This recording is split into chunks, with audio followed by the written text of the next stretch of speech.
Morning, everybody. Are we 8:30? 10:30 in the East. We are. Let's turn Ion off. Thank you for our theme music, Ion. Still loving it all these months later. That's good to go. We're live on Facebook, LinkedIn, YouTube, X. We even have Instagram working this morning, unusually so. Hey, D. Brody, thank you for joining us on Instagram. All right, shall we get rolling here? December 3rd, 2024. I did not check my advent calendar this morning, and therefore I wasn't stuck looking for the number 3, and therefore I was not late for the show like I was yesterday, and therefore Instagram didn't crash. The whole day is coming up all Scott. Welcome to Mornings with Scott, the best damn business show for medium and small businesses on the planet. Also, we are the only business show whose over $100 billion pay package that has also been approved by shareholders has been rejected by a Delaware court. So, we have some similarities on that front. Well, what is up with private credit today? Lots of news. You remember how yesterday there was no news in the world at all coming off the American long weekend, and we tried to mumble through the show? Well, there's lots of news today. Private credit markets, just for you, just to remind you, we've talked about this on the show many times. Sounds good on Instagram. Thank you for that, Ashley. Thank you for joining us on Instagram. Private credit is how would I put this? It's financial firms, could be a private equity firm, could be somebody independent, who's basically taking a bunch of pension fund and other large institutional money and then pretending they're a bank. They're giving loans to mid-market, smaller, even larger businesses, all sorts of businesses these days, and they're lending to businesses that banks aren't going to lend to. And why do banks not lend to them? Well, it could be, and it was back in the day, that these deals were a little hairy. They were a little hairy. There was a narrative. There was a turnaround story, which is my world, attached to those deals. But lately, particularly in the U.S., it's been an exploding product line because of regulation of the banks. And now the banks, like, you can't, the regulators are saying you can't get into that product line. You can't lend to this business. Sorry, I'm just adjusting my screen here. You can't lend to that business unless you have a bunch more capital that goes along with it. And so the private equity guys and gals are jumping into the private credit market and are starting to take over that space. And of course, they don't have the same regulation. So we'll see. Yet they're taking pensioners' money and they're plowing it into this product. And when it blows up sometime in the future, who's going to bail them out? I wonder how that's going to work. BlackRock has agreed to buy private credit manager. Easy for me to say. Private credit manager HPS Investment Partners in a roughly $12 billion stock deal that would substantially add to its coveted private asset pile. This is from the Wall Street Journal. So this HPS Investment Partners, I believe, was started not too long ago, several years ago, but not too long ago, by 3 ex-Goldman Sachs fellows, and they created this. And now they have $148 billion. Let's call it $150 billion of AUM. AUM stands for assets under management. And so they take money from these, like I said, these pension funds or sovereign wealth funds or whatever, and they take this money into their fund, and then they get to manage it, and they charge fees for doing that. The fees usually break down to, say, 2% management fee, a 1.5-2% management fee, and then some percentage of the upside, and then they actually can leverage those funds as well. So it doesn't really tell us whether the $150 billion of assets under management is $150 billion from pensioners or $50 billion from pensioners, and then a 3-to-1 leverage ratio. In other words, they go out to a bank and borrow money on the assets that they have contributed to their fund. I'm not sure how that works, but I will tell you that actually, now that I'm saying this, because I calculated this purchase price to be about 8% of AUM. So 12 billion divided by 150, basically 148, comes to about an 8% of assets under management purchase price. But if you removed leverage, I'm doing this live off the top of my head, you get down to about a 2 or 3% purchase price on assets under management, which makes a hell of a lot more sense. I wasn't understanding this 8% purchase price that's above market, but I bet you there's a bunch of leverage in there that they're taking over as well. And anyways, 148 billion is a lot of money to raise from pensioners. So this is starting to make more sense as I talk live here on Mornings with Scott.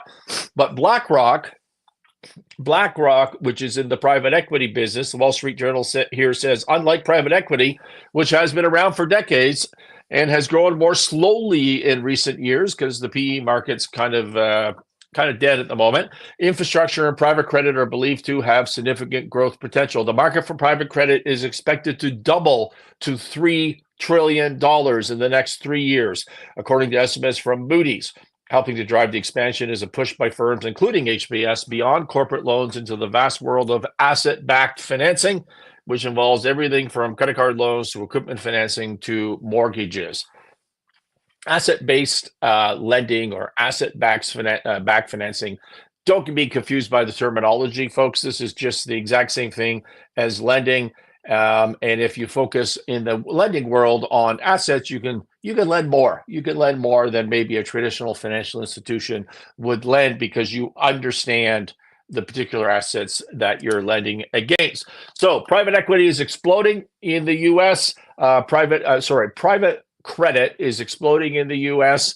BlackRock, private equity firms are moving in. They're paying big bucks to be into this space. Why? Because banks are being regulated. It is out of the business. Frankly, it's difficult to raise money in this world, particularly as a medium and small business right now. And in Canada, it's worse. From an investment executive, which is a Bay Street, which is Canada's Wall Street, is a Bay Street journal I used to read a lot when I was hanging out down there.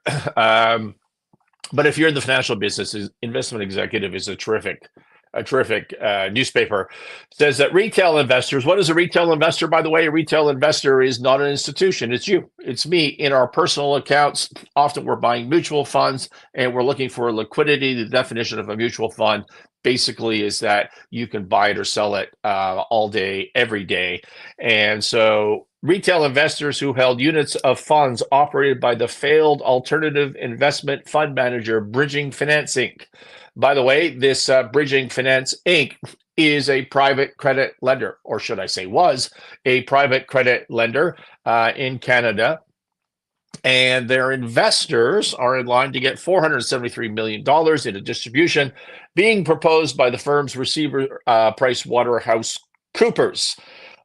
So this, just to refresh our memories, we've talked about Bridging on this show before, but Bridging Finance was a Toronto-based, I think they had $2 billion in assets. So a $473 million payout is about a 25 cents on the dollar payout, which is way, way bigger than I thought it was going to be. And I want to say congratulations to the receiver, PricewaterhouseCoopers, for getting as far as they have gotten on this. And maybe there's some more run room still. And you know, if you know me, you know that I'm never, ever congratulating receivers. I know they took big fees off of this as well, but honestly, on this mess, they've done a good job.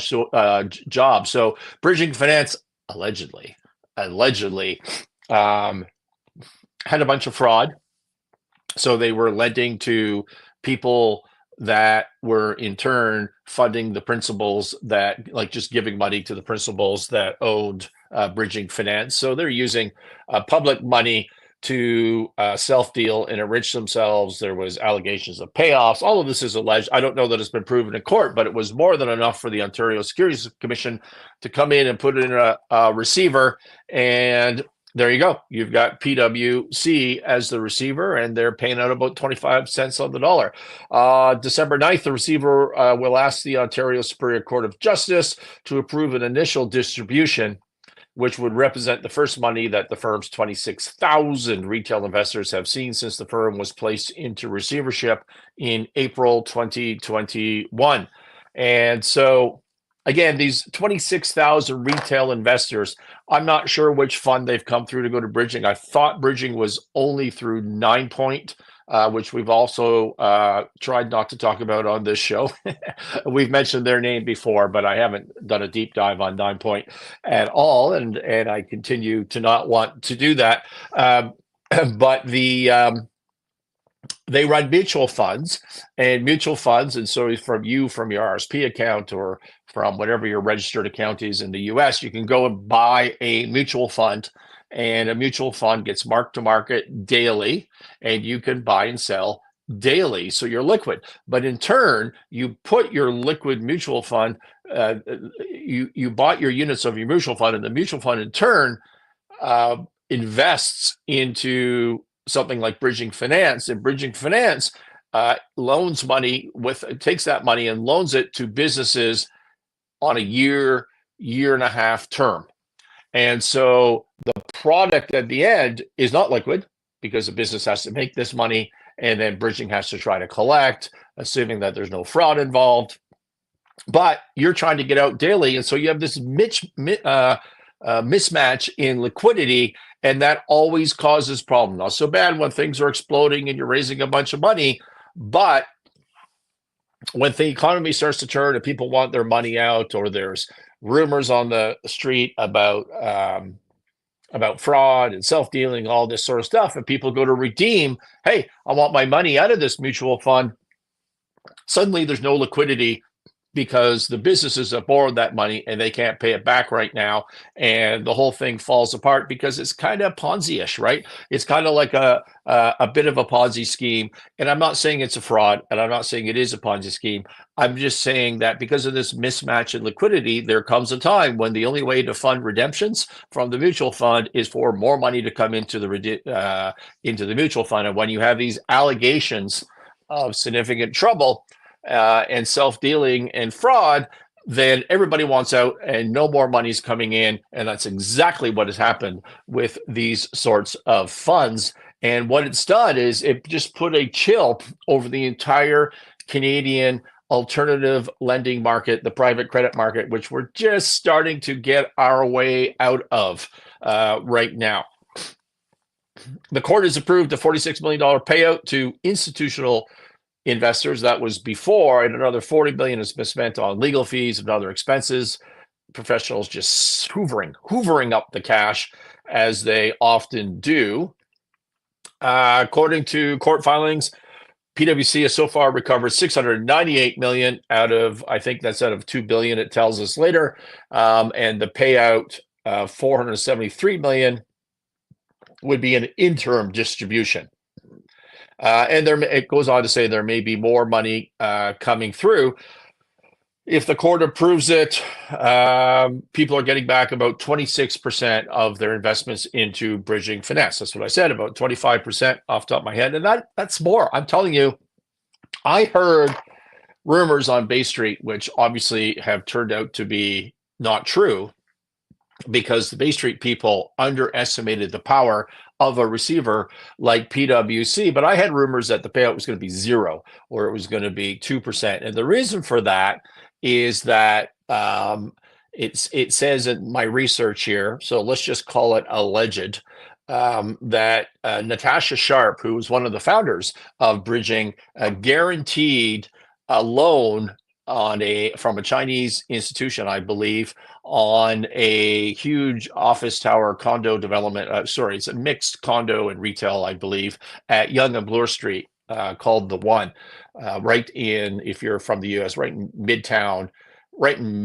Toronto, which would be, just think Midtown Manhattan, some of the most expensive real estate in the country. And they guaranteed that in exchange for getting a 5% cut, but no interest rate, and so that condo, a whole separate issue, is in receivership for other problems. And the idea here was that the lenders to The One would be calling on the guarantee from Bridging, and that would wipe out all returns to unit holders. I'm not quite sure what the structure is, and that's what I had heard months, maybe a year ago, from the community in Toronto. But But based on my quick research this morning as I was preparing to come on the air, it appears that in August, PwC was in court and they just disallowed that claim entirely. And that is a power in Canada. I'm not sure about the US of a receiver or a bankruptcy trustee. You say, hey, this estate owes me money too. And the trustee and the receiver goes, yeah, I'm just disallowing that. And so that whole issue went away. And so again, I say congratulations to the receiver, which if you know me, you would know that I almost never say. All right, where are we here? That's private credit going on and exploding. And there's Canada again from the Wall Street Journal this morning. It says private credit takes up activist style tactics to seize boardroom power. So as the product line in the US is exploding, they say it's going to double, according to Moody's, in the next 3 years. It turns out in the US, you're having troubles getting your money back as well, just like every other private lender, including it in Canada. Like, it's not easy. You've got to really be active to collect on your loans. And in a world, the last, say, 3, 4, 5 years of really covenant light, covenant absent lending, covenants are, for you that aren't sure, are just like promises from the borrower. So you lend me money, I promise to do this reporting, I promise not to do this, I promise not to do that. These are called covenants within a loan agreement. And lenders were so anxious to get cash out the door, they weren't asking for many covenants. Those are always the point of negotiation. And so they didn't have very many rights and remedies when the borrower wasn't paying them back. And now they're becoming more active. It says, when Wall Street Journal again, when Main Street Capital extended a $47 million loan to Buca di Beppo in 2015, the firm probably didn't think it would be seizing control of the restaurant chain's board years later. Houston-based Main Street Capital, I like those guys, I've talked to them a few times, isn't a traditional distressed debt investor. Managing more than $8 billion in assets, the firm primarily makes direct loans to mid-market companies and makes money on the interest payments. Taking control of the business is not in the playbook. In the lending business, they call that loan to own. So I lend you money. I take security over all the assets, and then 2 years later, I'm not so happy where things are going, and I act on my security, and I take the business away from you as a loan to own. And every borrower that's in trouble accuses their private lender of being in the loan to own business. And I've literally, in 35 years, never met a lender in the loan to own business. No lender ever wants to do that. It's a pain in the ass. It causes legal problems. It puts the responsibility on them rather than on the borrower, and no one wants to take that risk. But that's what it says here. So last summer, after Buca defaulted on his loan for 3 years, last summer it defaulted for 3 years. I guess it defaulted more than last summer. Wall Street Journal, do you find it's just going downhill lately? But lately, some of these, Main Street took control of its board, installed the 2 independent managers, and directed a bankruptcy filing, paving the way for the lender to scoop up the restaurant chain's assets for little cash. Private credit funds are generally passive lenders. Well, that's not true. The good private credit funds are active because they lend on an asset-based loan. Remember, we talked about that before. And if you're lending on an asset-based loan, you need to be on top of your stuff. What you cannot be doing is just ignoring what the assets are, what your borrower is doing, and getting yourself into redemption trouble. We'll be talking about this more in the future on this show, because you end up seizing your client's assets, and then everybody just delves into litigation. So that's not very good. But they says they're generally passive lenders. I'm just going to say that's wrong. They weren't passive. They were covenant light. They had no remedies. They had no remedies because the loan agreements had no covenants.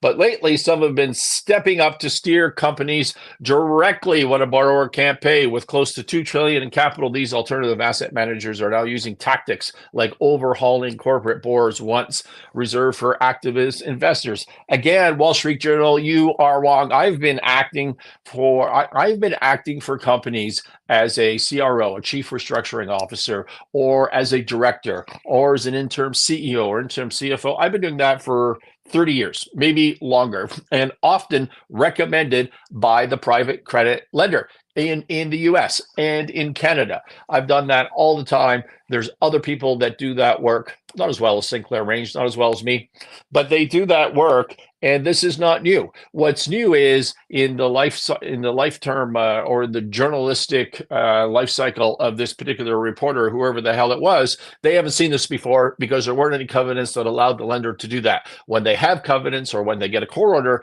that says you can change management and the board of directors because you do not trust in these people anymore, you can go and do that.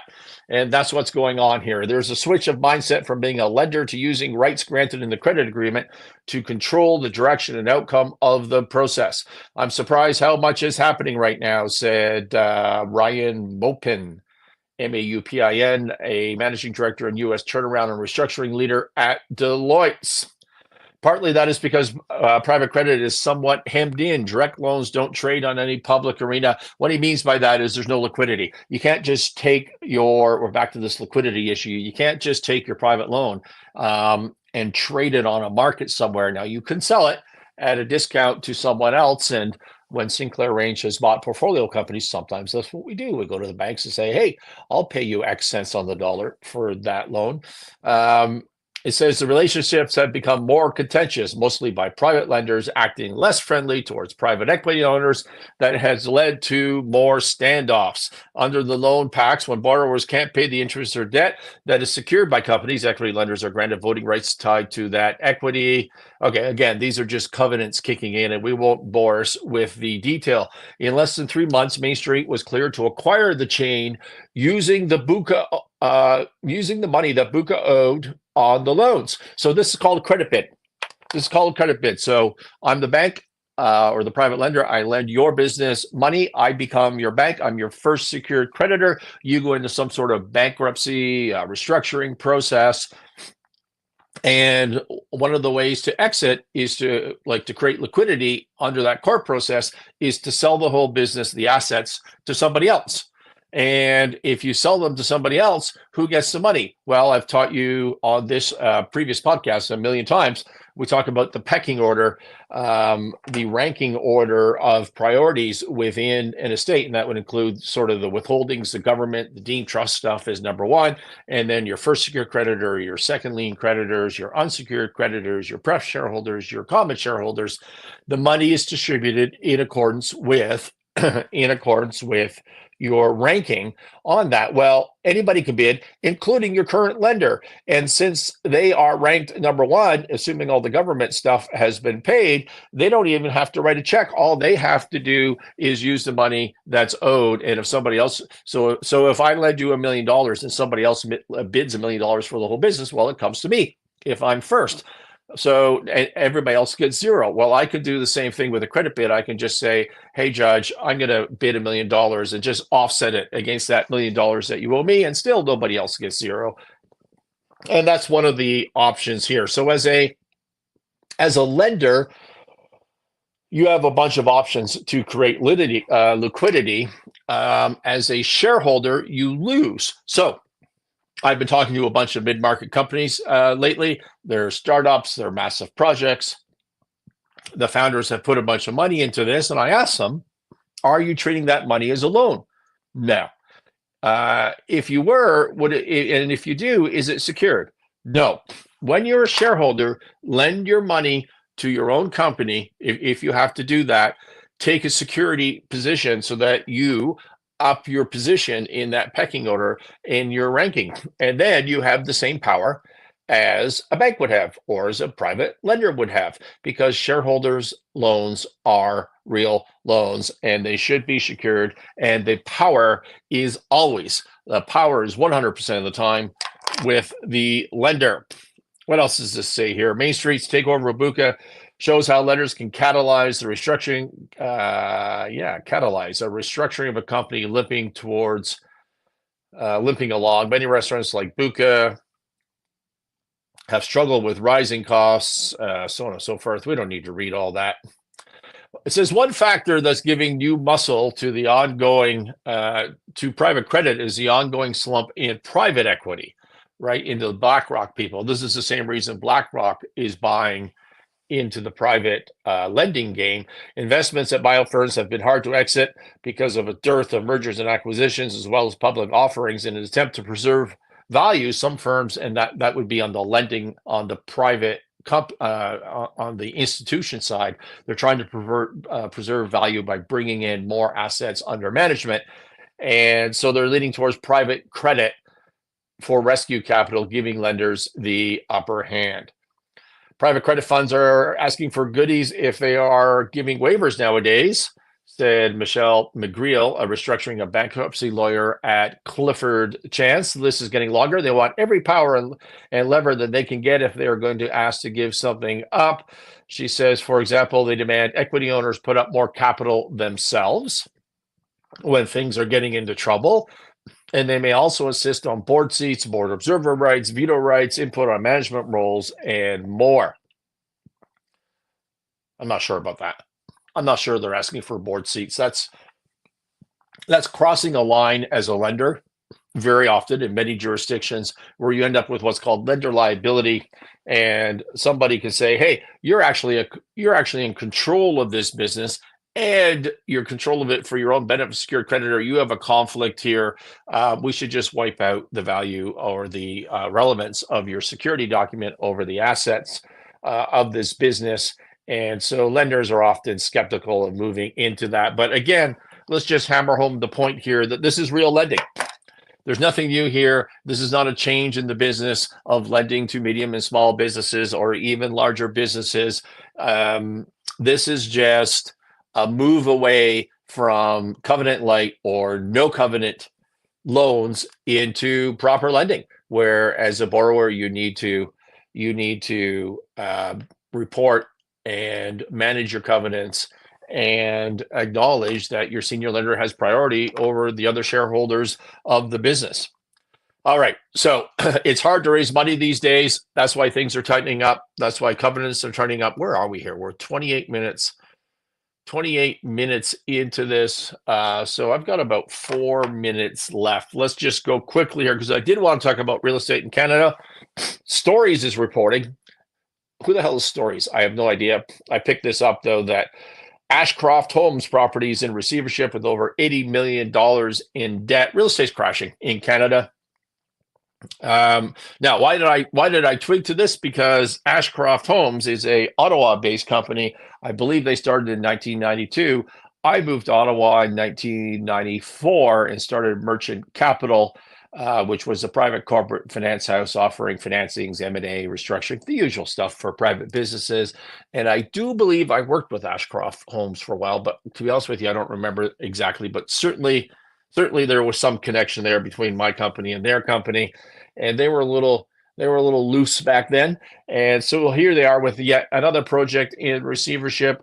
And in the interest of time, I'm going to skip ahead. But the Ottawa-based residential developer had envisioned self-contained community in Orleans, it says here. And if you were from Ottawa, you would say Orleans, bounded by Renault Road, Navin Road, and Merbleu Road. There's the end of my French accents, by the way. Initially, it was smooth sailings. They had a $75 million loan from Royal Bank of Canada in May 21. Construction began soon after. They built 25 units comprising one block of 6 townhomes and 19 single and semi-detached homes. But in July 23, they ran into what they say is some poor soil conditions along Navin Road, and they couldn't put in when they were trying to install a large storm water trunk main. And so the engineers came up with a workaround, but it was going to cost $20 million. City council said, they delayed the permits because that's what city councils do. And meanwhile, the interest piled up at RBC. And meanwhile, RBC doesn't want to be in the real estate development game. And they called it out, called the loan, and put a receiver in. From the RBC application, said the Eastboro development remains in the stage of ongoing uncertainty. Home buyers have faced material delays in closing their units, and most importantly, the debtor remains unable to obtain funding, said RBC's Senior Director of Special Loans and Advisory Services. The project is a failure. You don't often see that in from special loans officers being that definitive. MNP is the receiver, and people have put deposits on these houses. Of course, they pre-sold a bunch of them. That's how you get the bank loan. And now people are saying, hey, man, how do I get my deposit back? So that's going on in Ottawa. And it just continues throughout Canada in all classes of real estate. We've talked about commercial before. A Ron Butler, Butler, on X, a mortgage broker from Toronto with a bunch of following. I don't know who he is, but I started to follow him yesterday. Did a post thread. So a number of posts that kind of go 1, 2, 3, 4. Yesterday or last night, it says the Great Toronto Condo Crash gathers momentum. It says the stories of losses of pre-construction sub 500 square foot, what they call dog crate condos, even the slightly larger one, like 600 plus square foot units, just keep coming. Same themes, different problems, really bad outcomes. The new twist is difficulty in securing normal mortgages to close on the overpriced units. And so the Globe and Mail did a piece, he says recently, that described an 8.3% mortgage rate on a $410,000 mortgage, which produced a $4,200 per month payment, including mortgage, condo fees, and taxes. They were turned down. This buyer was turned down by their bank. So they were locked into this unit in pre-construction. And then it came time to actually close on the deal when it was built, and they couldn't get money except at a really high price. And so now the rent on the unit, because it was a speculative, these buyers didn't want to live there, the rent they can collect is $2,400, but their payout is $4,200. They're losing $1,800 a month, or they could flip out and take a $75,000 one-time loss. For whoever this young investor is, it's a true financial disaster, according to this post. And they have another one. So this is obviously, nobody does just one. And so they have another pre-construction unit that closed in May, and they lose another $3,000 a month, $3,050 a month on that one. Devastating losses. So this is what's going on in the condo market in Toronto. So if you're looking for a condo, maybe better to rent there right now until the market adjusts. And when the market adjusts, it means things are going to crash. Part of this is from a lack of liquidity. The private lending market, just to bring this all full circle for you, at the beginning of this best damn podcast going for medium and small businesses, the private lending market is going to pick up that slack. It does pick up that slack, but the market's in flux. Everything's in flux right now in the world. And so hoard your dollars, be careful of investments. We are over time. Thank you for listening. This has been Mornings with Scott. We are Monday, Tuesday, Wednesday, Thursday, Friday, 8:30 a.m. Mountain, 10:30 a.m. Eastern. Talk to you tomorrow.